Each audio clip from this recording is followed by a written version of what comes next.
18th of February, 12:52 p.m. The Old Bailey. Defendant's antechamber. What on earth just happened in there? Mr. Naruto, I've managed to find out what happened. Well, that's great, Susato. What is it? Mr. Sato! I was told it was an advanced form of smoke grenade, a type of exploding device that releases smoke. A smoke grenade? It sounds like the sort of thing ninjas use. They're just making sure everything is safe now. I think the trial will start again before long. But who would have done something like that? Police managed to catch someone who was trying to flee the courtroom, apparently. Flee the courtroom? Why? Well, it's a young girl of around 15, I hear. A young girl? Then could it be the other passenger that Mr. McGilded was just talking about? My thoughts exactly. So he wasn't lying. Oh, what's become of Mr. McGilded, actually? There are so many things I need to ask him about, but he's not here. I think he was summoned to the prosecutor's antechamber to answer questions, along with the young girl. Who is she, I wonder? And what was she even doing here at the trial? She was taking a huge risk, and for what possible benefit to herself? There's another matter that's troubling me. What's that? The 20 pence.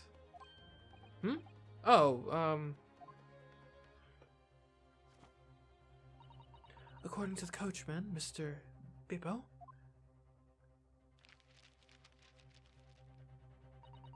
he took 4 passengers that night at a fare of 5 pence each.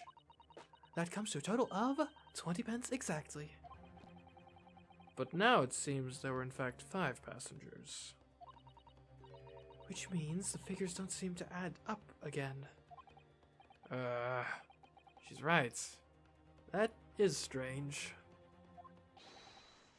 Counsel for the defense, kindly proceed to the courtroom. The trial will recommence in 5 minutes. Oh, thank you, officer. We'll go in straight away. Well, whoever she is, I imagine this young girl will be asked to take the stand and testify now. I really can't imagine what she's going to say, but it could alter the whole direction of the trial. Well, no soon enough, Mr. Sato. Yes.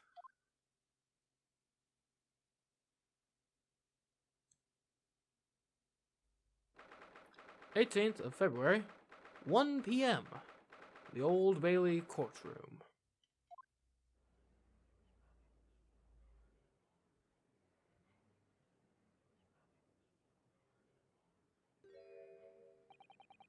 There's the young girl next to Mr. McGilded. Look. She must have been the one who caused the disturbance before. Well, after that rather eventful recess, the court will now resume the trial of Mr. Magnus McGilded. Now then, Lord Von Zeeks. My lord, I believe you have established the cause of the smoke which veiled proceedings earlier. It seems to have been an advanced form of smoke grenade of the sort typically employed by the army. Good gracious! The army? What in the devil's name? It was an elaborate attempt by a young girl to cloak her escape from the public gallery, but she was caught. And now occupies the stand. Your name, girl? Are you responsible for the smoke grenade which induced such pandemonium here in my courtroom? What is the meaning of this deplorable behavior? Him, if I may, my lord. Yes, Mr. McGilded. I think perhaps I ought to explain here why it is that this wee lass was here in the first place, and why she tried to bolt like that. It's all tied up with the events of that night, so it is.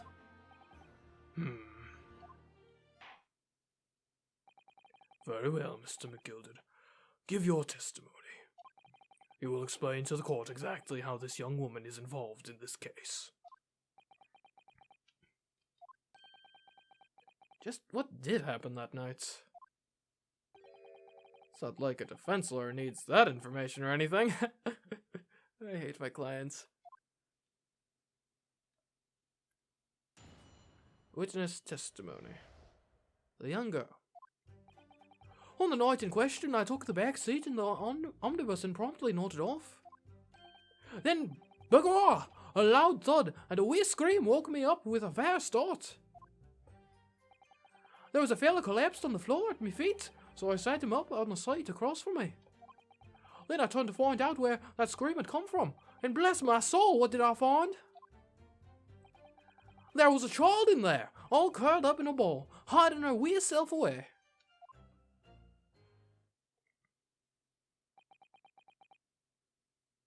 Perhaps the carriages are secretly human trafficking.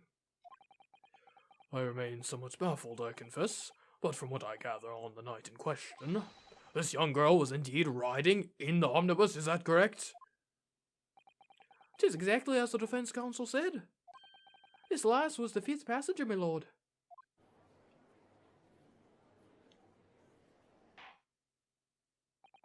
Very well. The defense may now cross-examine the witness. Are you ready, counsel? Yes, my lord. Or rather, no. I have no idea where to start.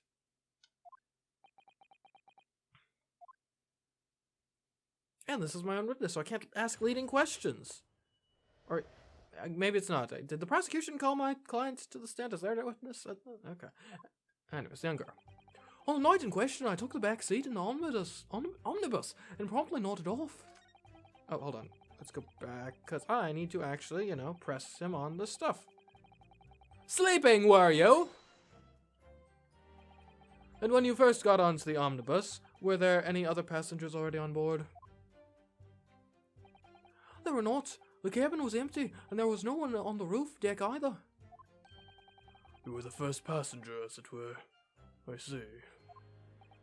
Aye, and that's why I took the back side as I did. 'Tis the most comfortable, so it is. Could you explain exactly what you mean by the back seat? By all means. 'Tis how you already described it earlier. I'm talking about the seat opposite the one in which the poor gentleman who was stabbed was sitting.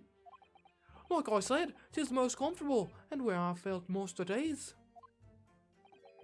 And of course, I enjoy gazing through the skylight from time to time as well.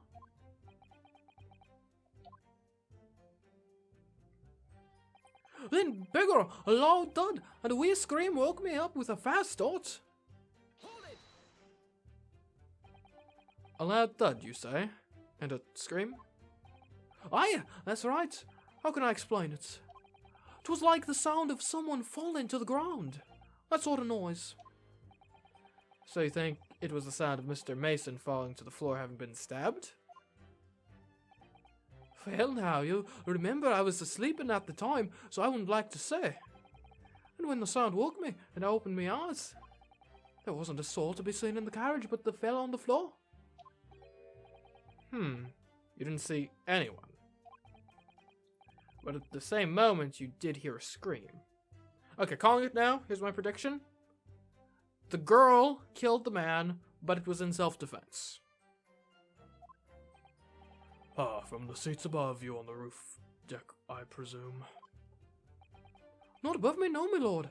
'Twas from inside the cabin. But I wasn't altogether thinking about the scream. No, I was too stunned by the desperate sight before my eyes. There was a fella collapsed on the floor at my feet, so I sat him up on the side across from me. Why? You sat him up? The victim, you mean? That I did. On the seat across from me, as I said. I could plainly see the poor devil was already gone. But you wouldn't leave a dead man just lying on the floor now, would you?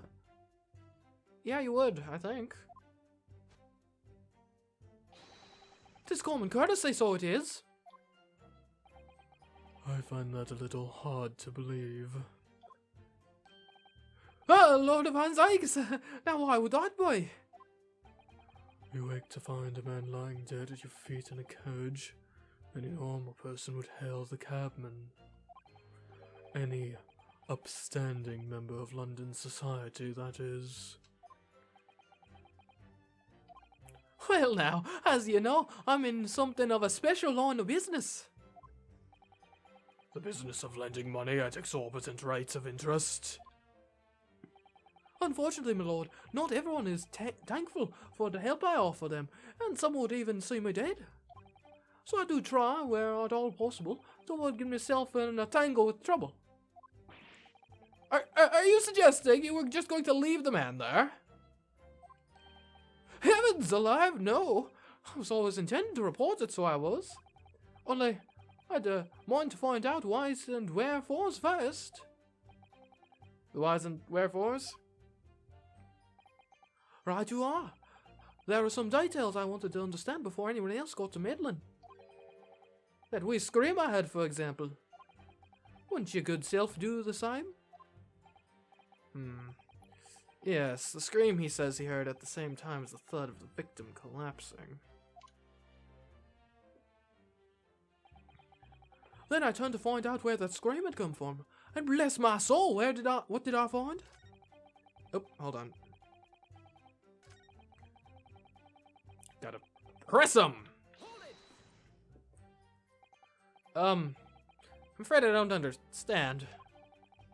I'm sure you told the court that there was no one else in the carriage except yourself and the victim. So I did, sir, so I did. As far as I could see, that is. What do you mean by that? Well now, 'tis a queer thing.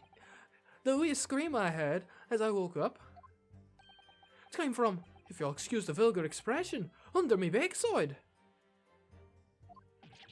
Good gracious! Under your backside?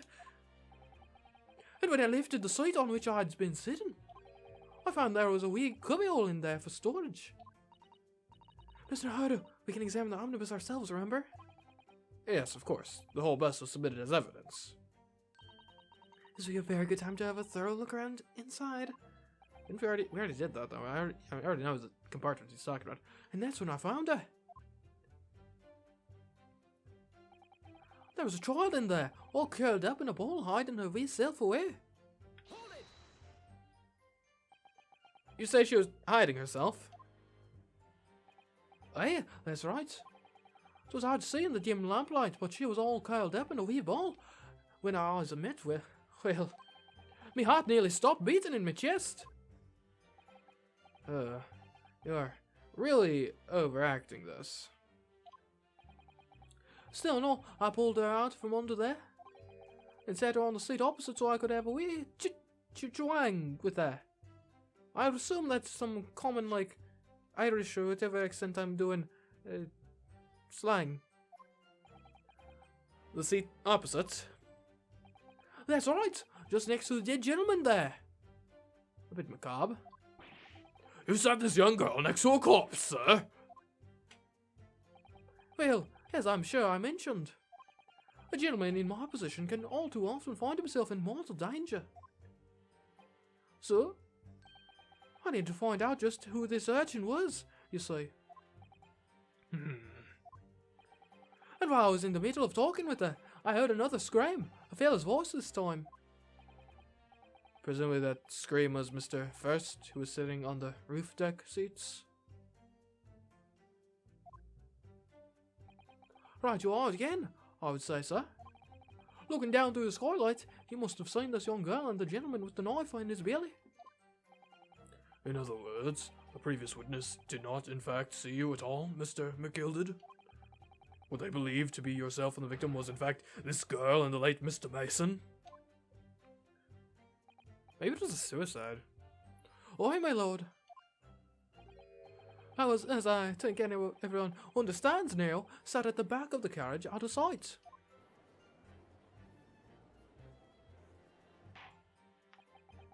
It is certainly plausible. The defendant is somewhat diminutive in stature. and readily confused, perhaps, with this young girl. After that, of course. With the scream from the gentleman over us, the driver realized something was wrong and pulled the horses. Thank you, I've heard enough. The events as explained are clear in my mind. However, at least one conundrum remains. Who is the girl? And why has she been holding that pose so, still and precisely this whole time? Does she think it makes her look cool? Why is she hiding her face from us? Not a clue. Her name is Gina Lestrade, my lord. She's a chancer, earns her crust among large crowds, relieving people of their purses. What's commonly called a pickpocket. What? This girl here? A petty thief?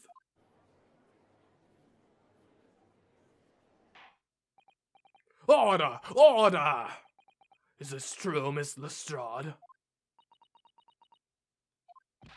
Miss Lestrade, you will answer the question. Excuse me? You can't shoot the judge! How dare you! What is the meaning of this? The girl, she's gone! Open your eyes! We've got another one? Okay. This one's gotta be female. I'm over here! Good gracious! How? What's the point in that little sidestep? I know what you lot are thinking. Grown-ups are all the same. This gutty little dipper, you'll say, slipped up and got caught on the job. She's got herself backed into a corner, so she's knifed the gent. Go on, that's what's in your head, ain't it? No, not at all. This is a court of law. We're here to determine the truth, not cast... Could you please stop shooting that in here? Look, knives are for cowards. Only thugs use weapons like that. All I need for what I do is these fingers. I'm a professional, alright? Maybe not in your eyes, but I got pride in what I do. Let me guess, you don't count smoke guns among weapons for thugs? Oh, this? Yeah, this was in a bag I lifted up the other day, down where they keep the four-wheel drags. It's nice, ain't it? Yeah, I like the pink best. Do not wave that thing in my direction again. You're enjoying this, aren't you, Von Zeeks? So, you admit that you were riding the omnibus on the night in question?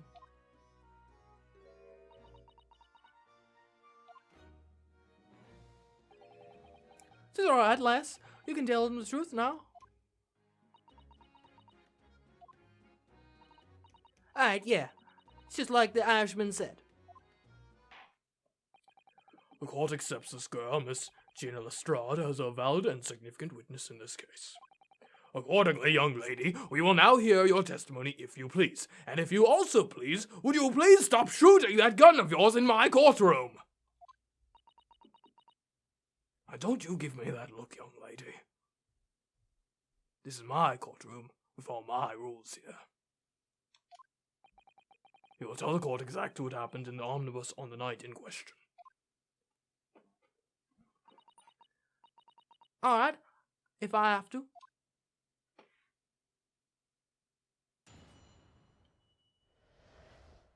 What the girl saw. So I stuck inside the carriage before they hooked up the horses, just like always. But it was a right old waste of time. I got nothing to show for me troubles that night. I tell you can't see a blind thing in that hiding place. It's pitching there. Then after a while, I hear this loud bang. Nearly jumped out of my skin, I did, and the screaming just came out. It's got that swell found me. It did help me get away, mind. Yes, he let you go. I fail to understand why you would let this street urchin go, Mr. McGilded. Oh, 'tis simplicity itself, my lord. You see, she couldn't possibly have killed the other passenger. I knew that for a fact. How? As I'm sure I said before, sir.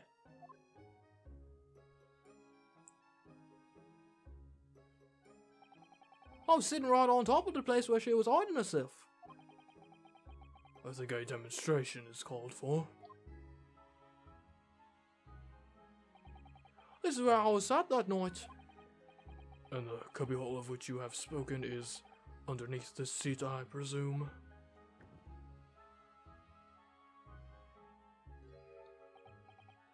Yes, it does appear just large enough to accommodate someone of the girl's stature.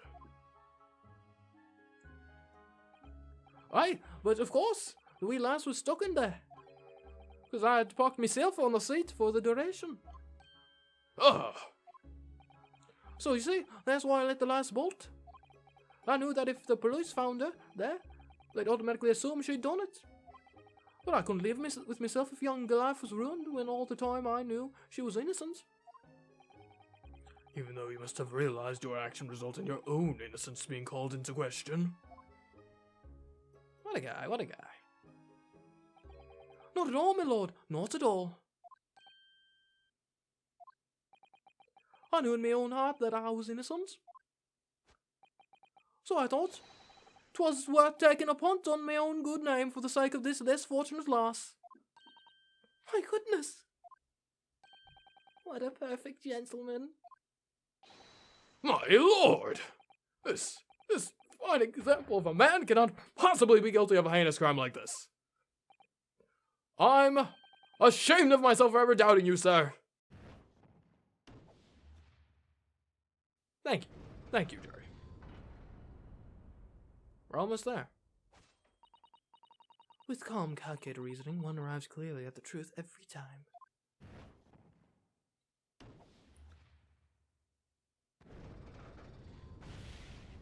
Okay. Saints alive! All 6 members of the jury consensual in their leaning to a verdict of not guilty? That's it then? Do we win? Huh? Yeah? Yes! Ha ha! Mr. Odo, this, well, it must mean... It must mean what? That we're victorious. It can't be this easy. It can't be. We've won? Are you sure? Objection. Hi? If the sight of my iron-heeled Wellington offends, pray do forgive the discourtesy.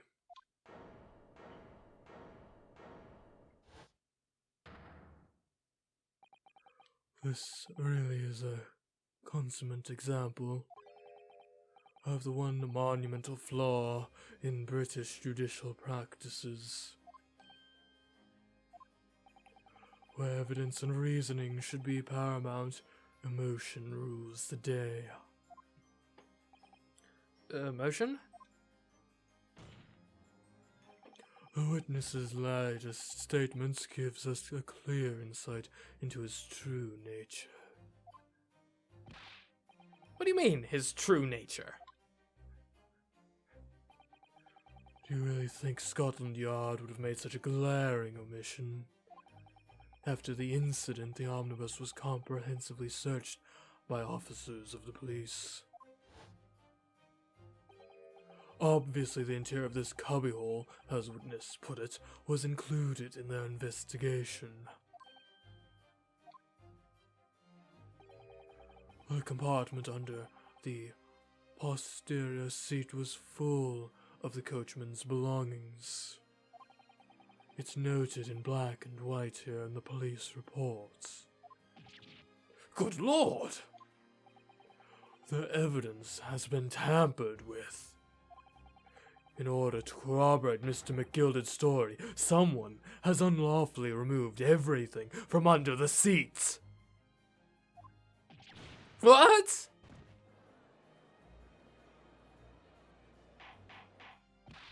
Order! Order!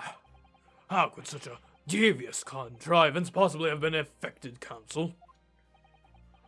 Naturally, we must acknowledge the deficiencies of the constabulary in allowing this to have happened. However, I assure you, when the omnibus was wheeled into the courtroom this morning, the compartment under the seat was not empty. Well, Nipponi's friend. Me?